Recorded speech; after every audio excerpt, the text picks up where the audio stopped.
प्रोनेसिस investor academy के इस brand new video में आप सभी का बहुत बहुत स्वागत है। जियो ब्लैक रॉक का एनएफओ आने वाला है, तो इस डिटेल में जानेंगे कौन सा एनएफओ है, जियो ब्लैक रॉक का अभी तक कौन कौन से स्कीम्स अवेलेबल हैं जिनमें इन्वेस्टमेंट किया जा सकता है। उसके बाद कल हमने डिस्कस किया था कि यूएस में इन्फ्लेशन का डेटा आने वाला है, तो डेटा ऑलरेडी आ चुका है। उसके बारे में जानेंगे कि किस तरह का डेटा आया है, उससे क्या फ़र्क पड़ता है यूएस में ना, कि इंटरेस्ट रेट कट होगा नहीं होगा, फेड रिजर्व क्या कर सकता है। उसके बाद आपके क्वेश्चंस बहुत आते हैं सेक्टर रिलेटेड ना, लॉजिस्टिक क्या लगता है, आईटी से रिलेटेड एक इंटरेस्टिंग इन्फॉर्मेशन है जो कि बताऊंगा, डिफेंस, रेलवेज, सभी कुछ कवर करूंगा डिटेल में। तो इन्फॉर्मेटिव वीडियो है, पूरा देखिए, अच्छी तरह से समझें। पसंद आए तो लाइक और शेयर जरूर करें। पहली बार हमारे यूट्यूब चैनल पे आ रहे हैं या बार बार आ रहे हैं, अभी तक सब्सक्राइब नहीं किया है तो ज़रूर सब्सक्राइब करें। अब टॉपिक पे आते हैं, जियो ब्लैक रॉक का एनएफओ आने वाला है, ठीक है। तो अभी तक कौन कौन से स्कीम्स अवेलेबल हैं ये पहले जान लेते हैं, उसके बाद एनएफओ के बारे में जानेंगे। तो देखिए, ऑलरेडी मैं तो अपडेट करता ही हूँ आपको। तो अभी तक देखिए, जियो ब्लैक रॉक का ओवरनाइट फंड आ चुका है, मनी मार्केट फंड आ चुका है, लिक्विड फंड आ चुका है, ठीक है। इसके अलावा इंडेक्स फंड्स की अगर आप बात बोले तो Nifty 50, Nifty next 50, Nifty mid cap 150 और निफ्टी स्मॉल कैप 250 का इंडेक्स फंड ऑलरेडी अवेलेबल है। और साथ ही इनका जी-सेक बॉन्ड का ना 8 to 13 ईयर्स मैच्योरिटी का म्यूचुअल फंड स्कीम भी अवेलेबल है जी-सेक रिलेटेड। तो इतने सारे स्कीम्स ऑलरेडी, और इन सभी पे मैंने डिटेल वीडियो पहले ही पब्लिश किया हुआ है। अगर आपने वॉच नहीं किया है तो अगर डिटेल में जानना चाहते हैं तो आप वॉच कर सकते हैं। अभी देखिए ना, अभी तक कोई भी उनका एक्टिवली मैनेज्ड फंड इक्विटी में, ठीक है, नहीं था। तो अब फाइनली उनका इक्विटी में एक्टिवली मैनेज्ड फंड आ रहा है, और ये है फ्लैक्सी कैप फंड ना। उनका एनएफओ स्टार्ट हो रहा है 23 सितंबर से और ये 7 अक्टूबर तक चलेगा। फ्लैक्सी कैप फंड क्या होता है, नाम से ही लग रहा है ना, फ्लैक्सी। इसका मतलब ये हुआ कि ये फंड्स कहीं भी इक्विटी में कहीं भी मार्केट कैप वाइज अपना इन्वेस्टमेंट कर सकते हैं। Market cap wise means large cap, mid cap, small cap, कहीं भी किसी प्रपोर्शन में बेसिस मार्केट कंडीशन ना, मार्केट का परफॉर्मेंस कैसा हो सकता है फ्यूचर में, उसको ध्यान में रखकर fund manager large cap, mid cap, small cap में किसी भी प्रपोर्शन में इन्वेस्टमेंट कर सकता है। तो यहाँ पे इतना ज़्यादा फ्लेक्सिबिलिटी है, इसीलिए फ्लेक्सी कैप कैटेगरी को इक्विटी में सबसे अच्छा कैटेगरी बोला जाता है, क्योंकि फंड मैनेजर के पास पूरा का पूरा लिबर्टी है, जहाँ इन्वेस्टमेंट करो ताकि ज़्यादा से ज़्यादा रिटर्न जनरेट कर सकूँ, ठीक है। तो यहाँ पे जियो ब्लैक रॉक है तो कुछ प्लस पॉइंट क्या होगा, एक तो जियो का रीच है इनके पास, तो इसीलिए आपने देखा ना, पहले जो एनएफओज आ रहे थे अच्छा खासा कलेक्शन इन्होंने किया है। और दूसरा यहाँ पे है ब्लैक रॉक है, तो ब्लैक रॉक का एक्सपर्टाइज है ना, वर्ल्ड का सबसे बड़ा एसेट मैनेजर है। ब्लैक रॉक पहले भी था, मैंने आपको बताया था, डीएसपी के साथ था, डीएसपी ब्लैक रॉक, बाद में फिर वो चला गया था, फिर से जियो के साथ वापस आया है। तो ब्लैक रॉक बहुत बड़ा पार्टी है, बहुत बड़ा एसेट मैनेजर, वर्ल्ड का सबसे बड़ा, तो उसका एक्सपर्टाइज है। और जियो ब्लैक रॉक के साथ प्लस पॉइंट क्या है कि भाई एग्जिट लोड नील है यहाँ पे, और एक्सपेंस रेशियो ऑफ कोर्स अभी तो क्लियरली आप नहीं बता सकते हो क्योंकि अभी तो एनएफओ है। इंडिकेटिव इन्होंने दिया है कि रफली 0.5% के आसपास होगा, ठीक है। अब मैं तो आपको पता है, पहले भी कई बार मैं एनएफओज में तो इन्वेस्टमेंट करता नहीं हूँ, मेरा काम है जानकारी देना, मैंने जानकारी दे दिया। क्योंकि देखिए, जैसे फ्लैक्सी कैप होगा ना, फ्लैक्सी कैप में ऑलरेडी बहुत सारे स्कीम्स अवेलेबल हैं मार्केट में ना, और कुछ स्कीम्स का परफॉर्मेंस सालों से बहुत अच्छा है, मतलब बहुत अच्छा ट्रैक रिकॉर्ड, ठीक है। तो मैं अगर मुझे इन्वेस्टमेंट करता हूँ तो जनरली मैं पुराने फंड जिनका अच्छा खासा ट्रैक रिकॉर्ड है, ठीक ठाक चल रहा है, मैं वहाँ पे अपना इन्वेस्टमेंट करता हूँ। बट एनी हाउ, पैसा आपका, इन्वेस्टमेंट आपका, डिसीजन आपका होगा, आप जहाँ भी चाहे इन्वेस्टमेंट कर सकते हैं। नाउ सेकंड टॉपिक पे आते हैं। तो देखिए, यूएस मैंने कल भी बताया था, इनफैक्ट काफ़ी दिनों से हम लोग डिस्कस कर रहे हैं, कल ही क्या, कि जो ट्रम्प की पॉलिसीज़ हैं, खासकर ये जो टैरिफ गेम ट्रम्प खेल रहे हैं, उसके कारण यूएस में इन्फ्लेशन धीरे धीरे बढ़ेगा। और नेक्स्ट ईयर अगर ट्रम्प अपने हरकतों से बाज नहीं आए, इसी तरह की हरकतें करते रहे, तो हो सकता है कि उनका जो इन्फ्लेशन है, सीपीआई की बात बोला, 4% के आसपास भी चला जाए। सरप्राइजिंग नहीं होगा अगर ऐसा हुआ, तुरंत नहीं होगा, ऑफ कोर्स मैं नेक्स्ट ईयर की बात बोल रहा हूँ, ठीक है। तो ये सब रिस्क है, ठीक है। अब यहाँ पे अगेन वही सेम हुआ, जुलाई के मुकाबले अगर अगस्त का फिगर देखेंगे, जुलाई में 2.7% था ना सीपीआई, वो बढ़कर अब 2.9% हो गया। कोर इन्फ्लेशन में उनका 3.1% है, ठीक है। तो यहाँ पे फेडरल रिजर्व का टारगेट क्या है, इनफैक्ट किसी भी डेवलप्ड कंट्री का टारगेट क्या होता है, इन्फ्लेशन, कहाँ इन्फ्लेशन लाना है, तो उनको 2% लाना होता है इन्फ्लेशन, ठीक है। टारगेट है 2%, इन्फ्लेशन है 2.9%। 2.9% से भी ज़्यादा जो खतरनाक बात है वो ये है कि भाई इन्फ्लेशन बढ़ना शुरू हो गया है, ठीक है। जैन के बाद सबसे ज़्यादा फिगर है ये। तो ये सबसे बड़ा प्रॉब्लम है। अब यहाँ पे देखिए स्टैगफ्लेशन के बारे में आपको, स्टैगफ्लेशन मीन्स भाई तुम्हारा ग्रोथ नहीं आ रहा है, ठीक है, अनएम्प्लॉयमेंट बढ़ रहा है और इन्फ्लेशन यहाँ पे बढ़ता जा रहा है, तो इसको बोलते हैं स्टैगफ्लेशन। मतलब ग्रोथ भी नीचे है, ठीक है, इन्फ्लेशन बढ़ रहा है और अनएम्प्लॉयमेंट भी बढ़ रहा है, मतलब निगेटिव, सभी जगह निगेटिव, ठीक है। तो यही यूएस में फ़िलहाल देखने को मिल रहा है, क्योंकि मैंने सीपीआई फिगर तो आपको बता दिया। अब देखिए वहाँ जॉबलेस का जो डेटा है ना, अगस्त में 4.3% आया अनएम्प्लॉयमेंट। जॉबलेस क्लेम जो है उनका शार्पली 27,000 से बढ़ा है सिर्फ अगस्त में, और टोटल फिगर आया 2,63,000, और ये जो फिगर है वो 4 ईयर का हाईएस्ट है।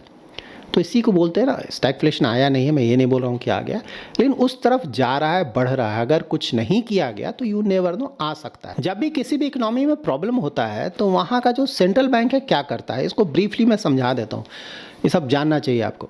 देखिए मान लीजिए किसी इकोनॉमी में इन्फ्लेशन तेज़ी से बढ़ रहा है, इन्फ्लेशन तेज़ी से बढ़ रहा है मतलब प्राइसेस बढ़ रहे हैं, तो वहाँ पे सेंट्रल बैंक क्या करेगा, वो करेगा इंटरेस्ट रेट को बढ़ाने लगेगा।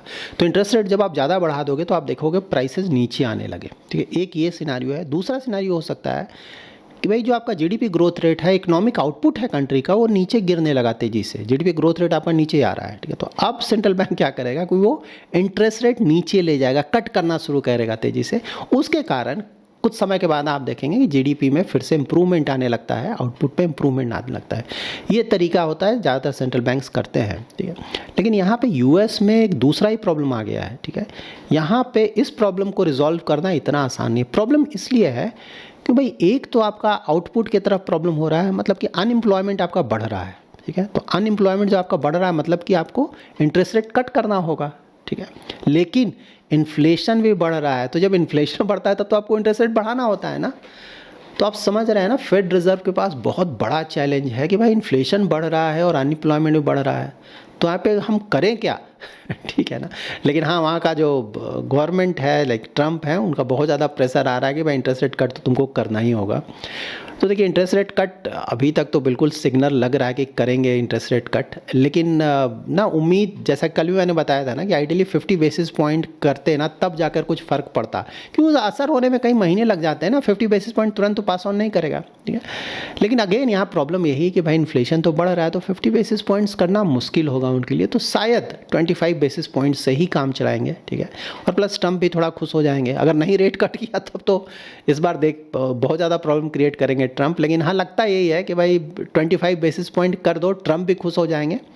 और इकोनॉमी पे भी देखते हैं क्या असर पड़ता है, क्योंकि देखिए फेडरल रिजर्व तो देख रहा है ना इन्फ्लेशन, और ये तो बढ़ते जाएगा इन्फ्लेशन ना, क्योंकि अभी भी ये जो टैरिफ का असर है पूरी तरह से नहीं आया है अभी तक। पूरा जो भी पास ऑन करना था ना कंज्यूमर्स पे, वो पूरी तरह से नहीं हुआ। अभी धीरे धीरे और होगा, कंपनीज पूरा पास ऑन करेंगे ना कंज्यूमर्स पे धीरे धीरे, तो होगा आने वाले महीनों में। और ये जो इन्फ्लेशन उम्मीद है कि और भी ज़्यादा बढ़ेगा। तो देखिए जब इन्फ्लेशन 2% इन्हें चाहिए, लेकिन अगर ना 2.9% रहता और वो नीचे गिरता ना, ट्रेजेक्ट्री अगर नीचे जा रहा होता, तो इंटरेस्ट रेट कट करने में कोई दिक्कत नहीं था, आराम से इसी बार 50 बेसिस पॉइंट हो जाता, ठीक है।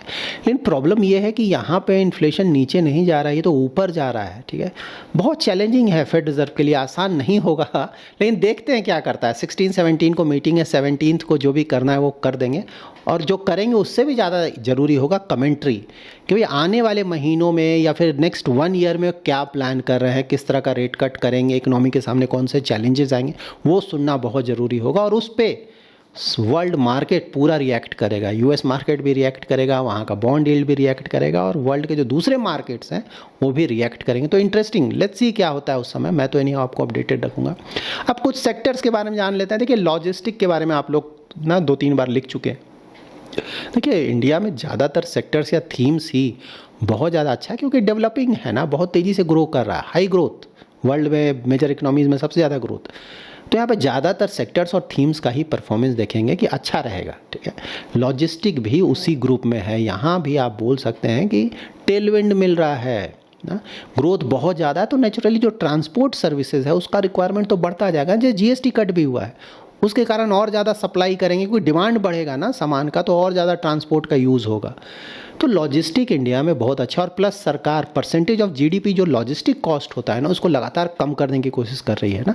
हमारा 13-14% के आसपास हुआ करता था, उसको तेज़ी से कम किया जा रहा है, 10% से भी नीचे, जिससे कि एक बूस्ट मिलेगा जीडीपी को भी और इकोनॉमिक आउटपुट में और अब बढ़ेगा। क्योंकि ना, वो कॉस्ट भी बहुत ज़्यादा हो रहा है ना भाई। अब ओवरऑल जो आपका कॉस्ट है उसमें 13-14% से लॉजिस्टिक में ही चला जा रहा है, ठीक है। तो अगर उसको कम किया जाए, 8-9% ले आया जाए तो बहुत बेनिफिट मिलेगा इकोनॉमी को। तो इसीलिए लॉजिस्टिक यस बहुत बड़ा पॉजिटिव है, लेकिन अगेन अगर आप स्टॉक्स के लिए जा रहे हैं तो देखना पड़ेगा ना। मैं सेक्टर या थीम की बात बोल रहा हूँ। स्टॉक के लिए जाना है, आपको स्टॉक देखना पड़ेगा कि भाई स्टॉक फिलहाल क्या कर रहा है, ट्रैक रिकॉर्ड कैसा है, फ्यूचर में क्या लगता है क्या होगा, बाकी जो फंडामेंटली जो पैरामीटर्स हैं वो कैसे हैं, उसका वैल्यूएशन कैसा है। तो आई होप यू अंडरस्टैंड, ये सब आपको ध्यान रखना होगा। और अगेन लॉन्ग टर्म अगर क्वालिटी अच्छा है तो समय देना पड़ेगा। उसके बाद सेकंड है आप लोग का रेलवेज़ भी बहुत आ रहा है। देखिए रेलवेज़ का टेलविंड तो मैं नहीं बोलूँगा, देखिए ये बिल्कुल सही बात है, इंडिया डेवलप करेगा, रेलवेज़ का बहुत ज़्यादा इंपॉर्टेंस है, तो बिल्कुल सही बात है, रेलवेज़ भी अच्छा करेगा, रेलवे रिलेटेड स्टॉक्स, इसमें कहीं कोई डाउट नहीं है। लेकिन एक डिफेंस और रेलवे में कंपेयर करें ना, तो डिफेंस में जो टेलविंड मिल रहा है ना कि गवर्नमेंट की तरफ से बहुत ज़्यादा उस तरह का रेलवे में फ़िलहाल देखने को नहीं मिल रहा है, ठीक है। तो ये अगर रेलवे में भी अच्छे क्वालिटी के स्टॉक्स हैं, ठीक है, फंडामेंटली अच्छे हैं, वैल्यूएशन ठीक ठाक है, वहाँ भी बिल्कुल ग्रोथ आएगा लॉन्ग टर्म में, कहीं कोई डाउट नहीं है, ठीक है। लेकिन जो टेल विंड होता है ना कि भाई पुश आ रहा है, अचानक स्टॉक्स बहुत तेज़ी से ऊपर जा रहे हैं, जैसा कि डिफेंस में देखने को मिला, उस तरह का रेलवेज़ में शायद एटलीस्ट नियर फ्यूचर में तो नहीं लगता है कुछ देखने को मिलेगा। लेकिन अगेन क्वालिटी अच्छा है तो लॉन्ग टर्म वहाँ भी प्रोस्पेक्ट अच्छे हैं। डिफेंस तो टेल विंड मिल रहा है ना, अचानक बहुत ज़्यादा रिटर्न, आज भी आप देख ही रहे कितना ज़्यादा रिटर्न।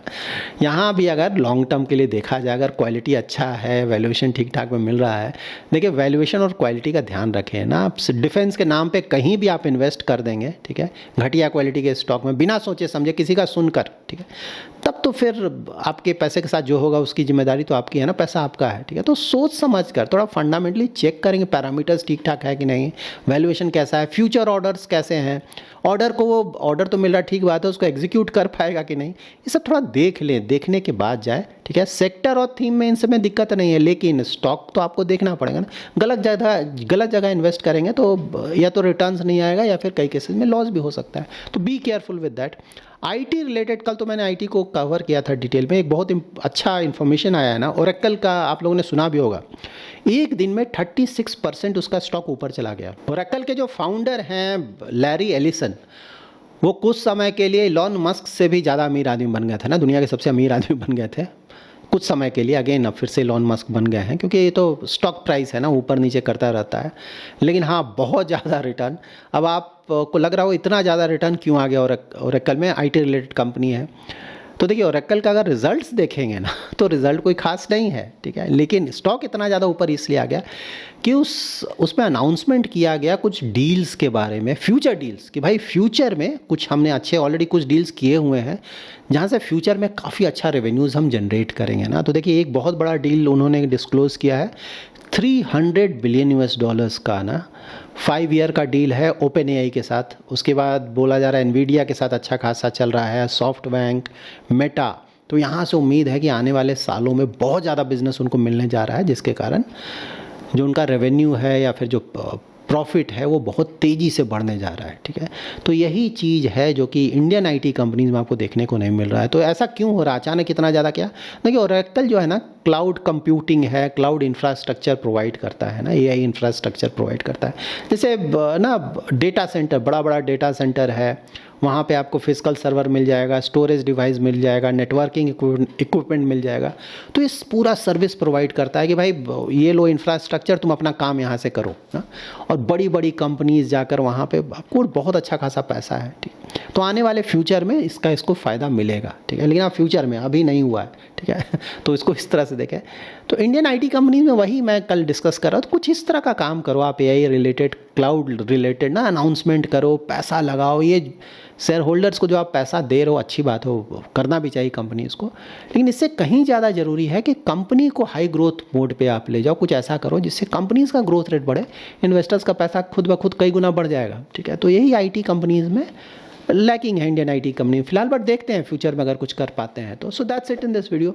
अगर आपको ये वीडियो पसंद आया है तो जरूर लाइक एंड शेयर करें। पहली बार हमारे यूट्यूब चैनल पर आ रहे हैं तो चैनल को जरूर सब्सक्राइब करें। Thanks lot for watching.